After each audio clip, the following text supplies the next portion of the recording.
400 ministros do Paraguai. E também estamos presidindo igrejas no Japão, inclusive hoje, alguns pastores me representando do Japão, nos Estados Unidos, na Europa, na África, Argentina e alguns outros lugares. Então, uma tarefa muito grande. E todo esse Paraná é uma bênção de Deus. Nós temos algumas 1000 igrejas no Paraná e nós estamos coordenando todo esse trabalho. Precisa ter cabeça, ter calma, direção de Deus e graça de Deus. Mas Deus tem me abençoado, me ajudado de uma forma muito especial. E eu quero a participação de muitos irmãos nessa escola bíblica, ali no Ipadé, em Guaíra. Vai ser uma bênção de Deus. Nós estamos abrindo mais um núcleo agora no Chetais, no Ipadé, uma instituição nossa da convenção. E eu creio que será uma bênção para todos nós. Temos também o CETADB, que é do pastor Hércules Carvalho de Nove. Nós o consagramos também ao pastor na época. Dirigiu o Ipadé por muito tempo. E abrimos em todo o Brasil. Agora é o instituto dele. Já está chegando aos 40.000 alunos. Também no CETAD, eu faço parte também da diretoria do CETAD. Então é uma corrida muito grande, muita responsabilidade. E eu louvo a Deus porque Deus tem nos ajudado. Então nós vamos estar juntos.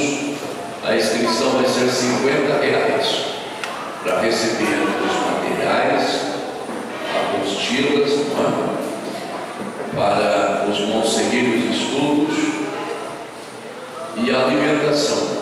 Então vai ser muito barato demais. Nós estamos investindo no conhecimento, na área teológica, porque o nosso povo precisa conhecer melhor o Senhor e conhecer a sua palavra. Vamos ter a convenção uma semana antes em Cascavel, onde estaremos consagrando mais de 400 pastores e evangelistas em Cascavel. Uma corrida grande, cada noite em um lugar. Essa semana mesmo teve uma corrida bastante grande. Teve que estar em Rio Grande do Sul, teve que estar em Ibaiti, e sábado e domingo estou em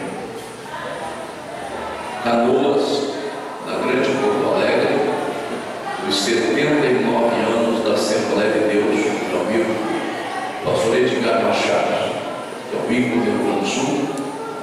Nós vamos estar ministrando sábado e domingo, os 79 anos da Assembleia de Deus em Canoas, bem próximo, ligado a Porto Alegre. E voltamos na terça-feira da outra semana, dia 23.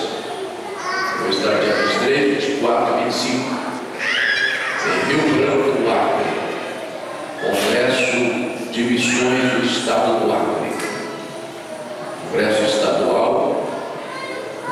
E já voltamos de novo. Então, uma corrida muito grande, um dia do Sul, um dia do Norte do Brasil, e Correntes do Paraná, atendendo por aqui.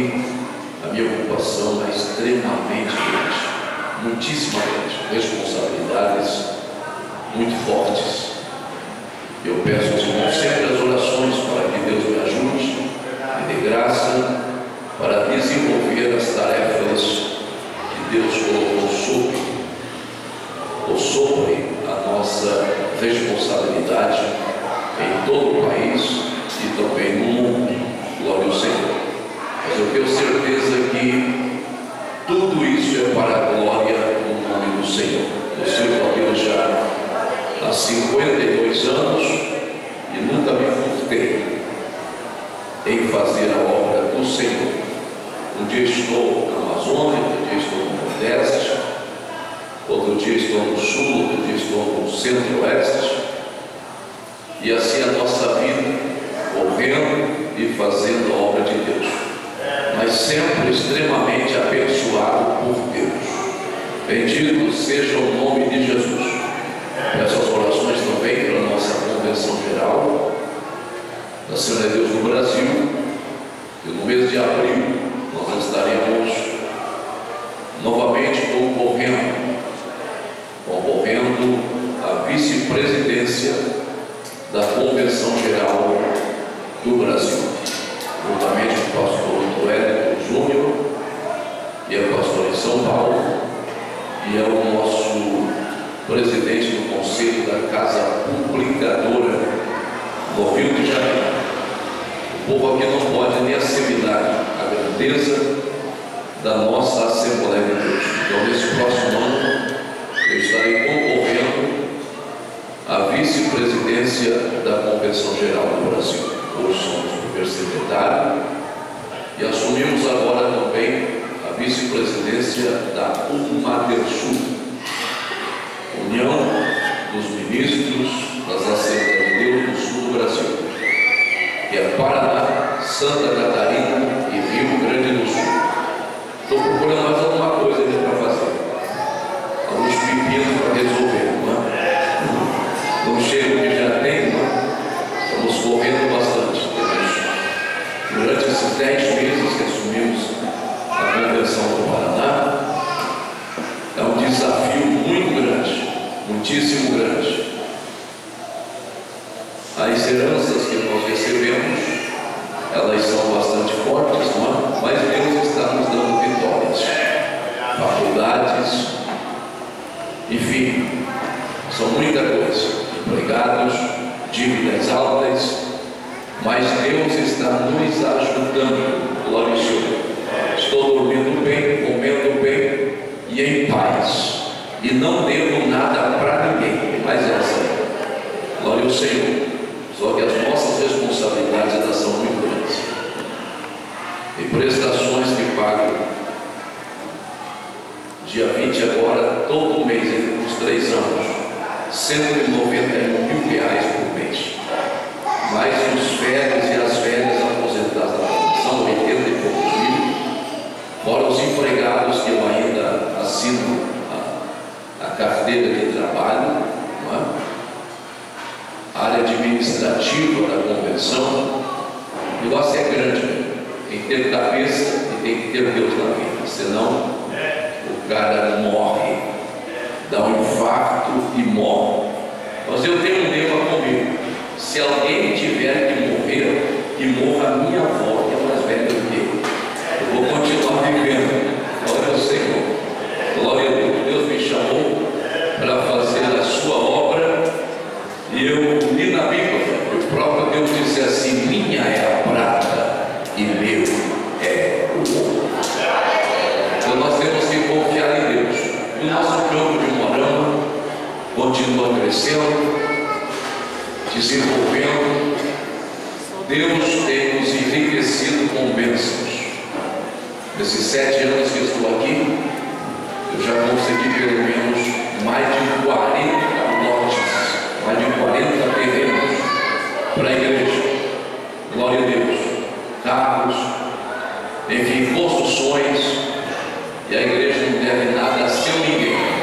Devemos nada para ninguém. Nem para mim deve. Glória ao Senhor. Esse patrimônio aqui estava perdido quando cheguei aqui. Foi a primeira briga que eu fiz em Moarama, foi essa aqui. Tinha um vereadorzinho meia boca aqui na cidade e uma presidenta do bairro aqui da cidade, tadinha dela, resolveu brigar comigo, mas não deu nem um cheiro. Eu fui na Câmara, sentei com eles. Eles queriam tomar tudo isso aqui, porque estava irregular, e eles queriam tomar para eles, não é? Eu disse: não, eu tenho 3 propostas. Primeira proposta é nós mudarmos a lei. Estou numa casa de lei, eu sou parlamentar, eu entendo as coisas. Vamos mudar esta lei aqui. O senhor presidente entra com a emenda, vamos mudar isso aqui e fica definitivamente para a Assembleia de Deus. Segundo, Se vocês não quiserem mudar a lei, então vamos calcular o que é a igreja. Eu não gastei de uma moeda aqui, mas quem gastou foi o povo da Assembleia de Deus, na gestão do pastor passado. Agora é outro. Vamos ver quanto eles gastaram aqui e vamos calcular e vocês me pagam no cash, no dinheiro. Aí eu entrego tudo, pego o dinheiro, compro outro local, vou construir. Aí se vocês não quiserem mudar a lei e não quiserem pagar em dinheiro que eu quero, eu vou para a televisão agora, vou para o rádio agora, vou lá para o Tatu e vou dizer que vocês estão querendo abocanhar, pegar o que é da igreja. Eu tenho alguns mil crentes aqui, eu vou pôr na rua para protestar contra vocês, porque eu gosto de briga e sei brigar e bato bem. Aí o vereador foi enrolando o papel assim na mão. Eles pensam que crente é bobinho, tontinho, não é? No mesmo dia foi mudada a lei, o prefeito Moacir sancionou e nós estamos de donos definitivamente disso aqui. Aí eu resolvi começar a arrumar tudo aqui, não é? Fazer essas coisas bonitas aí. Eu quero ainda fazer uma laje aqui nessa frente, até lá no meu desejo. No canto lá, até lá no outro canto. Fazer umas salas bem grandonas embaixo. E em cima eu quero fazer um plenário e algumas outras coisas. O meu desejo, a minha vontade, não sei se eu conseguir cobrir todo esse pátio aqui, para a gente fazer as escolas bíblicas. Vocês não viram nada ainda. Fazer as escolas bíblicas aqui, o refeitório aqui e a administração aqui. Dá para dar um amém? Temos que pensar grande. Eu não sou senhor de garagem, não, meu irmão. Qualquer coisa pequena. Deus vai nos dar coisa grande. Bendito seja o nome do Senhor. Deus vai continuar nos abençoando. Nós já estamos com um patrimônio lá industrial, que são 5.500 metros, e ganhamos também. Já mandei colocar um pavilhão lá de 15 por 30. Vamos fechar agora uma grande casa, e assim Deus vai abençoando. Comprei 2 terrenos agora ali perto do Opecano, 2 terrenos juntos, ao lado ali no Gávea. Ali eu quero construir um templo muito grande, bonito, pelo menos para 600 pessoas. Glória ao Senhor. Vamos mandar os engenheiros nossos fazer os projetos. Vocês vão ver a bênção de Deus já está conosco, e Deus vai nos dar muito mais ainda, porque o Moarama é do Senhor Jesus Cristo. Glória a Deus. Algumas pessoas dizem assim: o pastor precisa demais, corre demais. Você sabe por que o sapo pula? Alguém sabe explicar por que o sapo pula? O senhor sabe por que o sapo pula? Não é porque ele gosta, não. É por necessidade. Aleluia. Por isso que ele pula. Ele podia andar, né? Não, ele pula, não. O sapo pula por necessidade. Sabe por que eu viajo muito? Primeiro, porque Deus me chamou, glória a Deus. E segundo, por necessidade da obra de Deus. Um dia eu estava em Seul, na Coreia do Sul,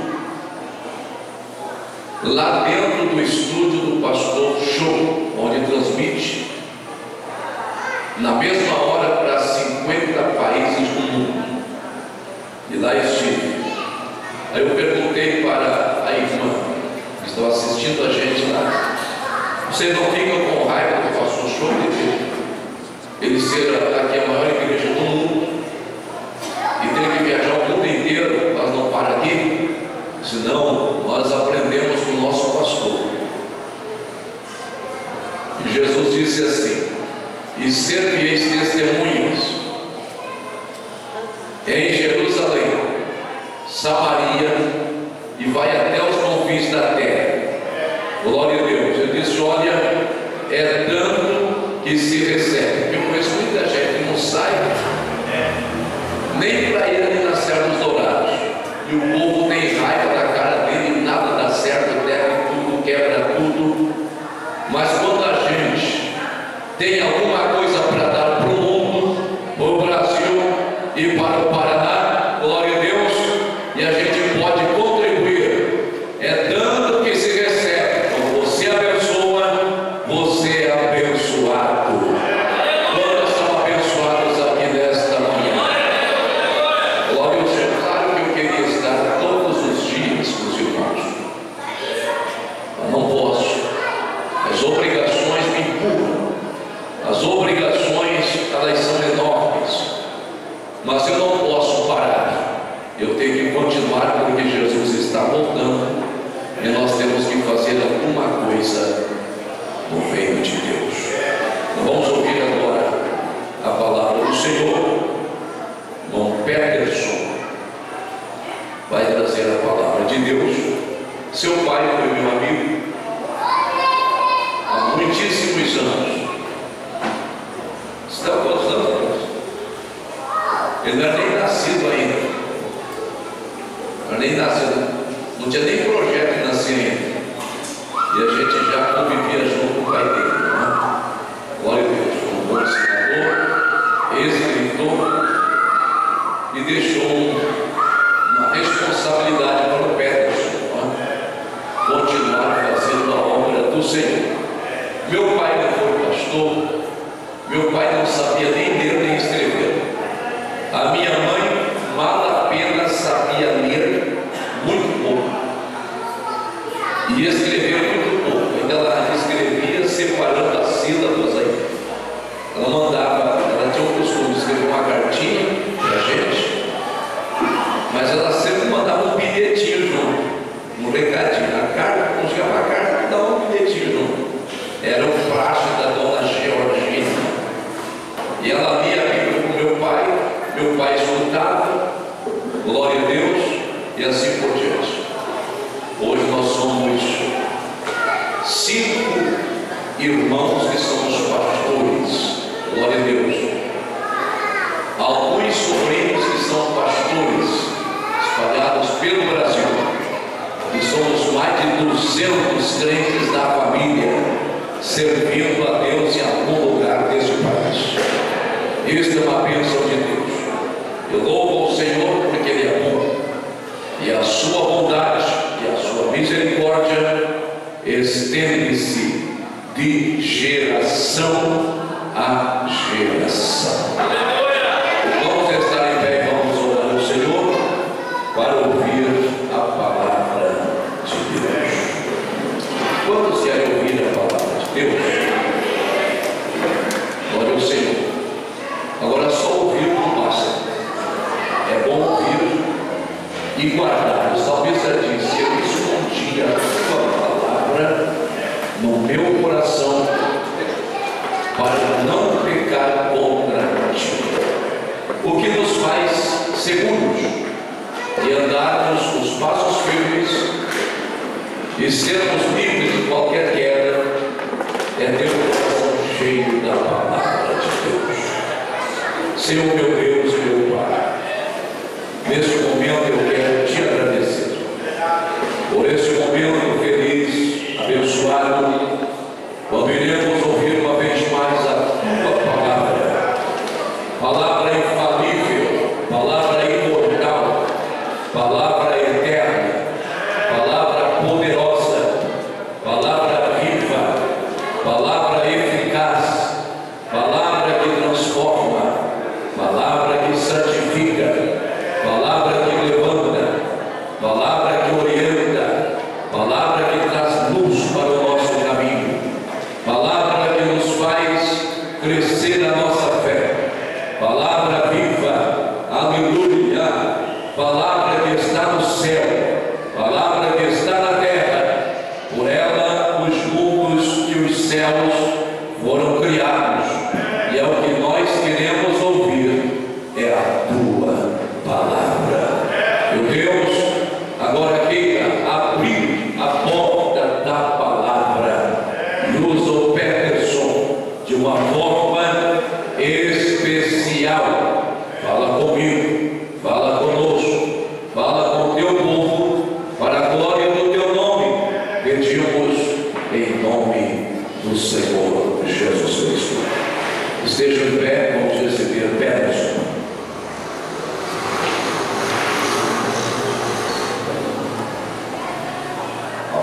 Senhor, amados irmãos, glória a Deus pela rica oportunidade que o Senhor nos concede de estarmos reunidos nesta manhã para agradecermos e glorificarmos a Deus por tudo o que Ele tem feito e pelo aquilo que Ele ainda vai fazer nas nossas vidas. Se estamos reunidos aqui nesta ocasião é pela Sua misericórdia, pela Sua graça, pela Sua bondade, pela Sua paciência conosco. O Senhor Deus é um Deus longânimo que nos ajuda, nos esforça, nos capacita. E somos totalmente dependentes do Seu auxílio. Quero glorificar a Deus pela rica oportunidade de estar aqui na cidade de Umuarama. Quero cumprimentar aos senhores obreiros e já agradecer pela recepção, pela bondade, pelo companheirismo. Posso dizer que os irmãos estão de parabéns, viu, pastor? Parabéns, muito obrigado pela forma como o irmão tem nos tratado, tem nos recepcionado. Muito obrigado, que Deus abençoe, que Deus abençoe todos os obreiros, os servos, os ministros do Senhor.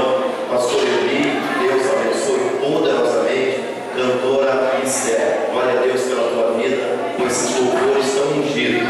E também o pastor Percy Fontoura, que é uma referência para a nossa geração, é um homem de Deus a qual eu posso tentar me espelhar na sua trajetória, na sua caminhada, tão exemplar para nós que estamos engatinhando comparado com aquilo que o Senhor já tem feito pela nossa nação, pela Igreja Assembleia de Deus no Brasil.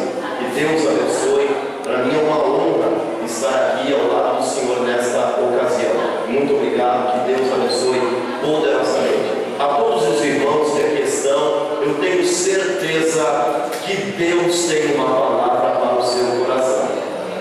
Você não veio aqui em vão. Foi o próprio Deus que te trouxe aqui, porque Deus quer falar com você.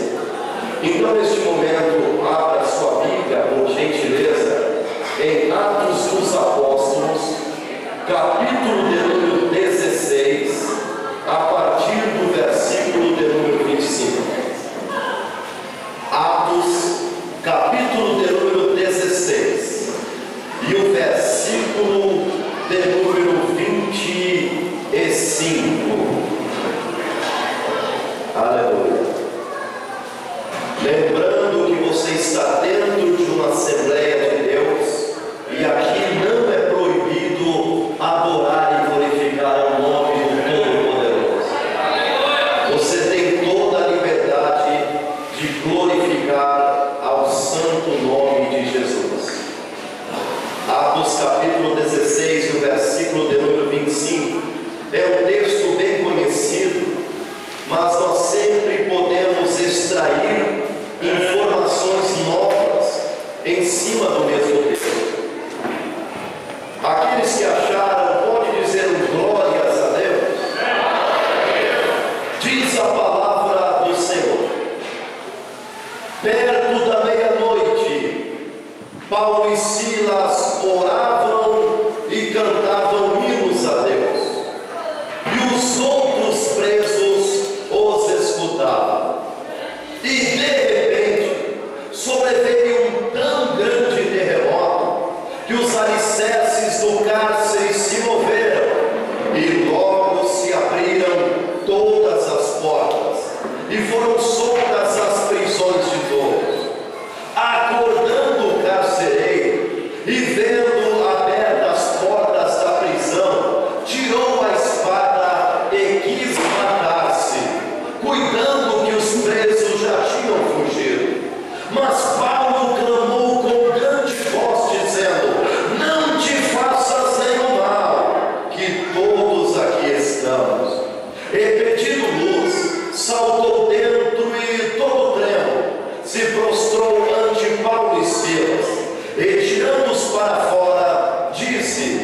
Senhores, que é necessário que eu faça para me salvar? E eles disseram: crê no Senhor Jesus Cristo e serás salvo tu e a tua casa. Aleluia, glórias a Deus. Assentai-vos, por gentileza.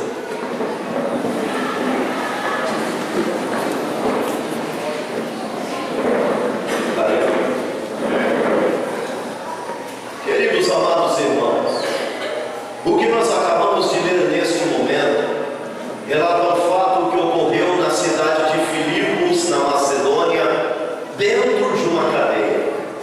Mas para nós entendermos essa mensagem, é necessário nós voltarmos um pouco na história e sabermos o que é que Paulo e Silas estavam fazendo dentro daquela cadeia.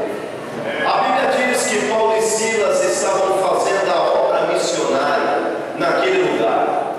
E toda vez que eles se retiravam para orar, vinha uma moça que tinha um espírito de adivinhação. E toda vez que aquela moça olhava para Paulo e Silas, ela dizia a mesma frase. Ela dizia: estes homens que anunciam o caminho da salvação são servos do Deus Altíssimo. Observe que aquela moça não estava falando nenhuma mentira, mas o que incomodou Paulo e Silas não foi aquela informação. O que incomodou Paulo e Silas foi a fonte daquela informação. Porque Paulo e Silas sabiam que a fonte daquela informação não provinha de Deus, mas Paulo e Silas sabiam que a fonte daquela informação provinha dos demônios. Então Paulo, incomodado com aquilo, ele utiliza a autoridade que está no nome de Jesus, e ele chega para aquele espírito que habitava naquela moça e diz: em nome de Jesus te mando que saia dela agora. E aquela moça foi liberta para a honra e glória do Senhor Jesus. Mas acontece que nem todos ficaram felizes com a libertação daquela moça. A Bíblia diz que havia homens que estavam enriquecendo através daquele espírito de adivinhação. Eram verdadeiros cafetões que estavam lucrando através de uma vida escravizada. E estes homens, percebendo que estavam perdendo o seu lucro, resolveram dar queixa contra Paulo e Silas. E a Bíblia diz que os oficiais daquela cidade nem sequer julgaram a questão de Paulo e Silas, mas a Bíblia diz que os oficiais daquela cidade pegaram Paulo e Silas, expuseram em plena praça pública, rasgaram as suas roupas e deram chicotadas, deram chibatadas nas costas de Paulo e Silas. Então, o primeiro pensamento que eu gostaria de compartilhar com os irmãos desta noite é o seguinte: se alguém está procurando uma religião para encontrar sossego e tranquilidade, definitivamente esta religião não é o cristianismo. Porque o cristianismo muitas vezes nos deixa marcas. O cristianismo muitas vezes nos deixa feridas. O cristianismo muitas vezes nos causa cicatrizes. Mesmo Paulo e Silas fazendo a obra de Deus, eles foram feridos. Mesmo Paulo e Silas fazendo a vontade de Deus, eles foram machucados. Mesmo Paulo e Silas fazendo algo segundo o coração de Deus, eles foram agredidos, eles foram machucados. E não é assim com você. Parece que quando você não estava nem ali com a obra de Deus, ninguém te feria, ninguém se importava com você. Parece que quando você não estava nem aí para as coisas de Deus, ninguém se importava com a tua vida. Mas a partir do momento que você começou a fazer algo para o reino de Deus, por outro lado, há pessoas que têm o prazer de ver você ferido. Parece que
era o subterrâneo da cadeia.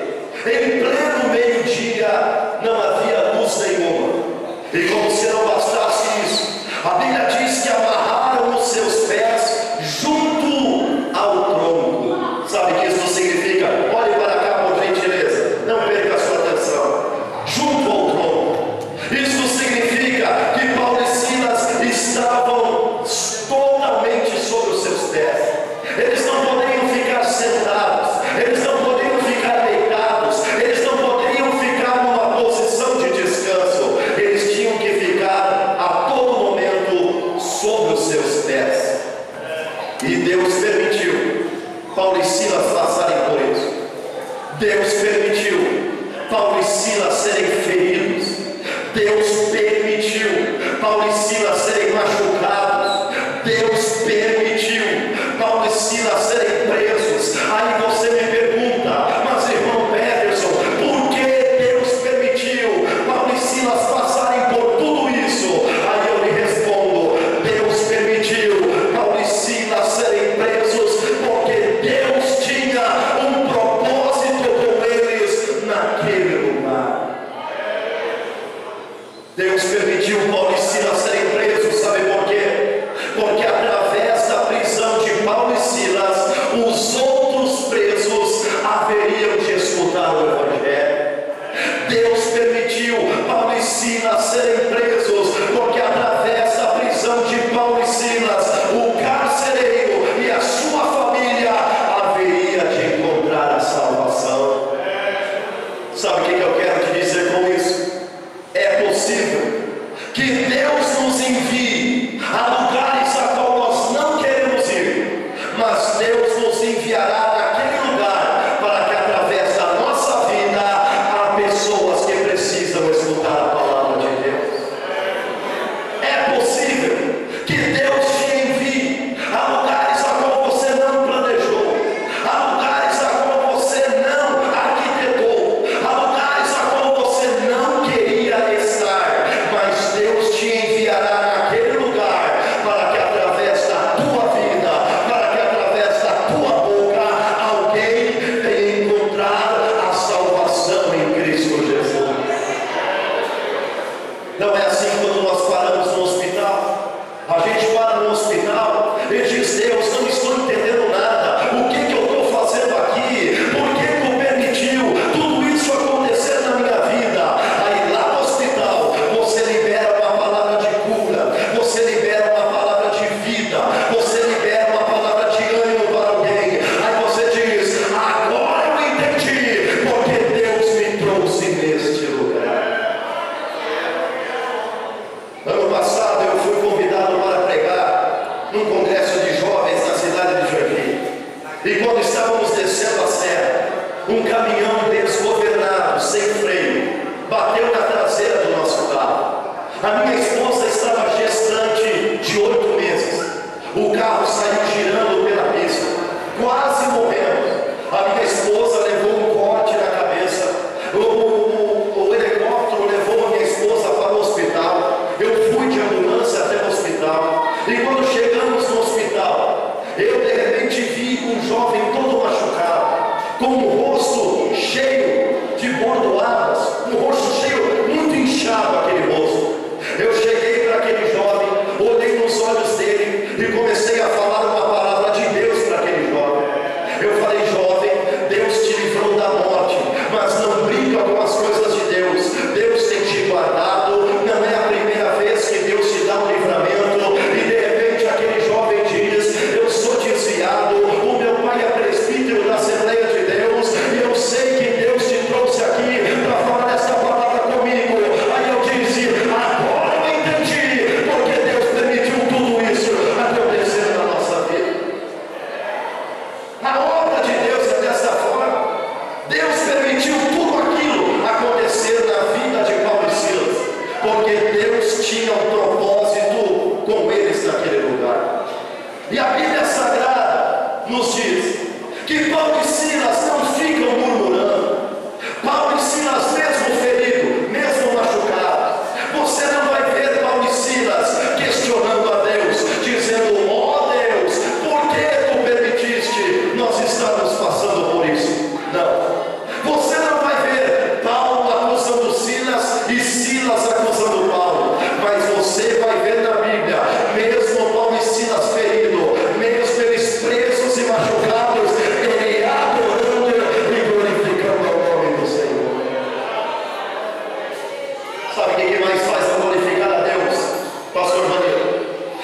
tentaram tirar Paulo e Silas do propósito, mas não conseguiram tirar o propósito que estava no coração de Paulo e Silas.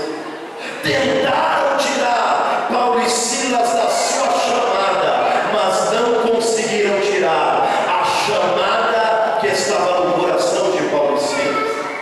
Tentaram tirar Paulo e Silas da sua visão, mas não conseguiram tirar a visão que Deus deu para Paulo e Silas.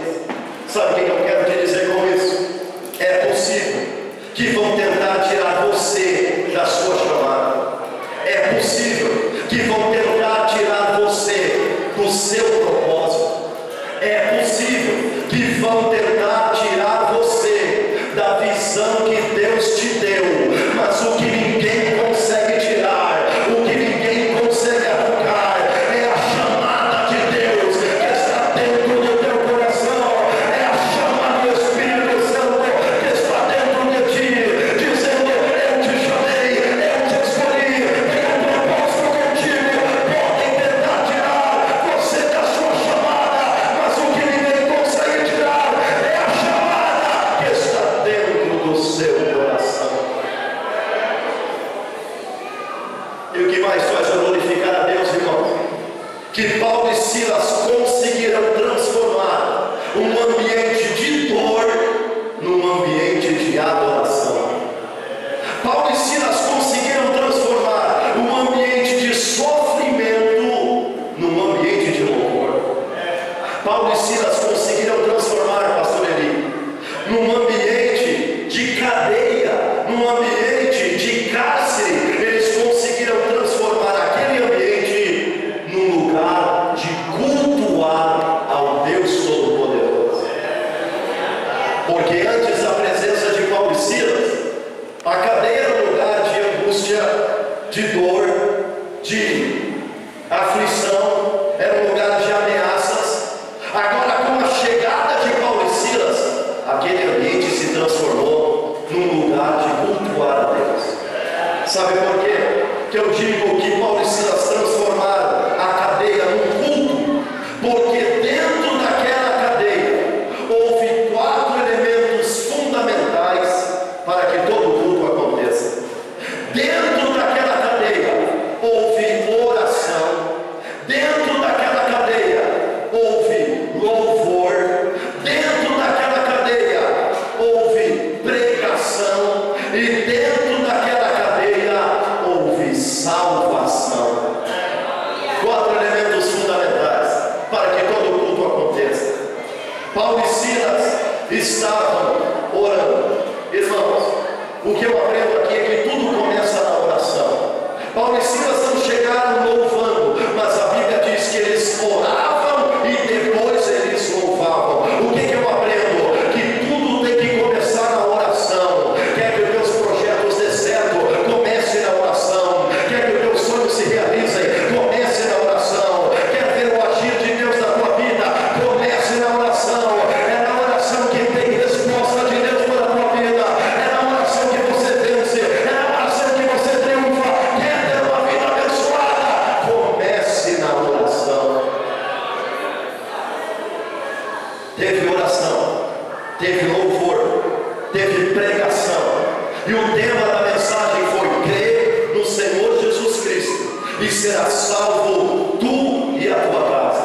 E houve salvação, a salvação do carcereiro. Mas, irmão Peterson, quer dizer que se ninguém fica aqui na frente levantar a sua mão, não houve um culto completo negativamente. Sabe por quê? Porque salvação é transformação de alma, salvação é transformação de atitude, é transformação de caráter. Então eu posso dizer com toda certeza que todos os cultos há salvação para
infelizmente, existem aqueles que vêm para dormir.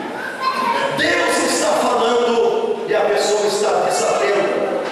Deus está falando através dos louvores, através das mensagens, e a pessoa está desligada. Deus está falando e a pessoa está mexendo no celular. Deus está operando e a pessoa está até com o corpo físico presente, mas a mente está a quilômetros de distância deste lugar. 3 tipos de público: os quentes, os mornos e os frios. Mas por que o carcereiro dormia? O carcereiro dormia porque, afinal de contas, ele não estava num ambiente de sofrimento, ele estava do lado de fora do ambiente de sofrimento. Ele dormia porque, afinal de contas, ele não estava dentro daquela prisão, ele estava do lado de fora daquela prisão. Então ele estava num ambiente confortável.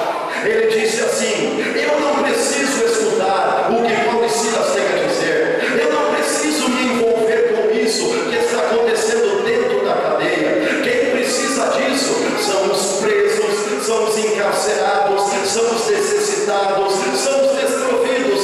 Eles precisam disso, eu não. Então eu vou dormir. Foi por isso que o carcereiro estava dormindo.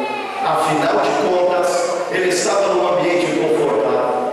E não é exatamente como a nossa sociedade tem se comportado quanto ao Evangelho. Há pessoas que dizem: eu não preciso de igreja, eu não preciso de Deus, eu não preciso ir neste congresso. Quem precisa ir são os doentes, são os desprovidos, são os necessitados, são os bêbados, são os drogados. Eles precisam disso, eu não. E eles estão dormindo espiritualmente. Mas a Bíblia diz que de repente surge um grande terremoto, de repente a tragédia, de repente o caos, de repente a calamidade. Estava tudo tranquilo para o carcereiro, ele estava dormindo, os presos estavam dentro da cela e ele estava com as chaves das celas. Então estava tudo calmo, tudo tranquilo. Mas de repente aconteceu uma tragédia que mudou aquele cenário. De repente aconteceu um terremoto, e foi tão grande que a primeira coisa que ele fez foi tirar a espada da sua barriga e estava prestes a cometer um suicídio. Ele estava prestes a cometer uma loucura, ele estava prestes a se matar. Por quê? Porque ele sabia que a lei romana era uma lei pesada na época, pastor Fidel. Naquela época, se os presos viessem a fugir, o carcereiro, ele ia ser julgado, condenado, torturado, preso e até mesmo morto. Então ele já sabia o que haveria de acontecer com a sua vida. Então ele se antecipa, ele tira a espada e está prestes a dar cabo contra a sua vida. Por quê? Porque ele achou que não havia mais esperança, porque ele achou que não havia mais uma saída, porque ele achou que não havia mais um refúgio para a sua vida. Estava tudo tranquilo, tudo calmo, mas de repente aconteceu o terremoto. E quantos de nós passamos por isso? Estava tudo calmo, estava tudo tranquilo, mas de repente uma tragédia aconteceu na nossa vida. A gente até estava dormindo espiritualmente, a gente não estava nem aí com as coisas de Deus, mas de repente uma tragédia nos despertou. De repente um terremoto veio na nossa vida e ele foi tão grande que abalou as nossas estruturas. De repente a tragédia que você ficou sabendo que o seu filho está envolvido nas drogas. De repente o terremoto veio na tua vida, o terremoto que alguém lhe informou que você está com uma grave enfermidade e não há recursos na medicina. De repente o terremoto da crise financeira, estava tudo tranquilo, estava tudo calmo, mas de repente o terremoto do divórcio, a traição, o abandono, a rejeição. Quantos que passaram por grandes terremotos e pensam que não tem mais saída?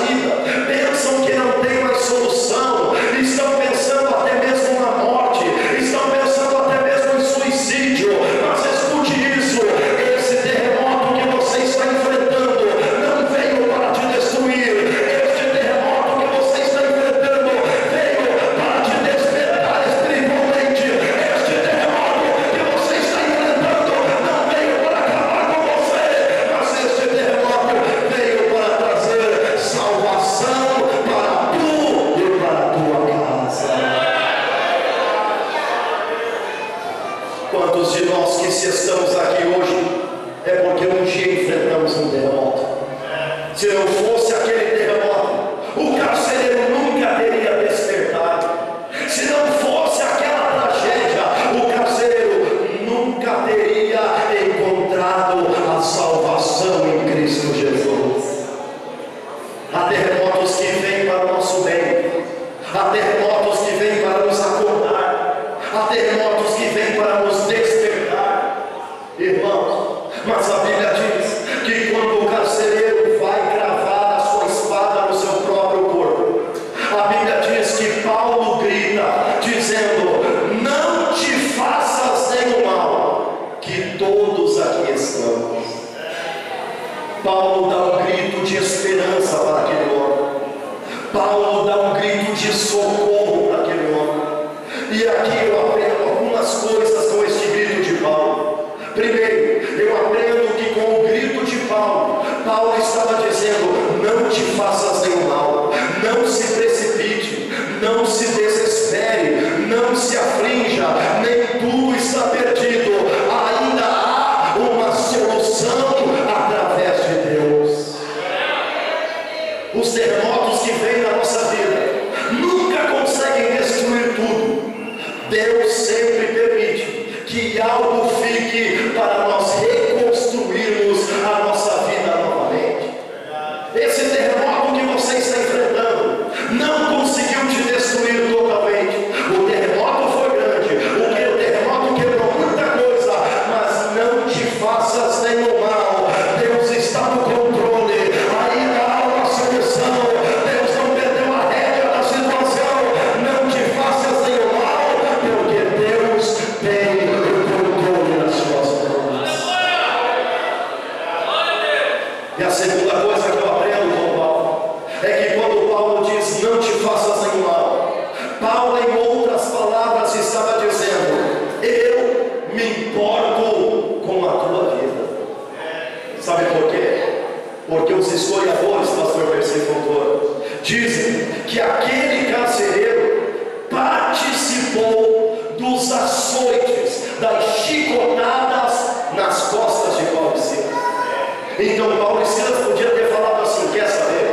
Esse carcereiro me machucou, esse carcereiro me feriu, quer saber? Ele que morra, ele que se mate, quer saber? Ele quer se suicidar, uma menos, não estou nem aí. Mas Paulo não fez isso, porque ele tinha o amor ágape, ele tinha o amor de Deus na sua vida. E quando ele vê o carcereiro que está prestes a se matar, ele diz: não te faças nenhum mal, porque eu me importo com a tua eternidade, eu me importo com a tua salvação, eu me importo com a tua vida. Sabe o que eu aprendo aqui? Que Paulo liberou perdão para aquele que um dia o feriu. Paulo liberou perdão para aquele que um dia o açoitou. Deus fala com vidas aqui nessa manhã: libere perdão para quem te feriu, libere perdão para quem te ofendeu, libere perdão. Diga: eu me importo com você, eu me importo com a tua alma, eu me importo com a tua eternidade. E não foi exatamente o que Cristo fez por nós. Cristo foi ferido injustamente, Cristo foi machucado injustamente, Cristo foi preso injustamente, mas Ele olha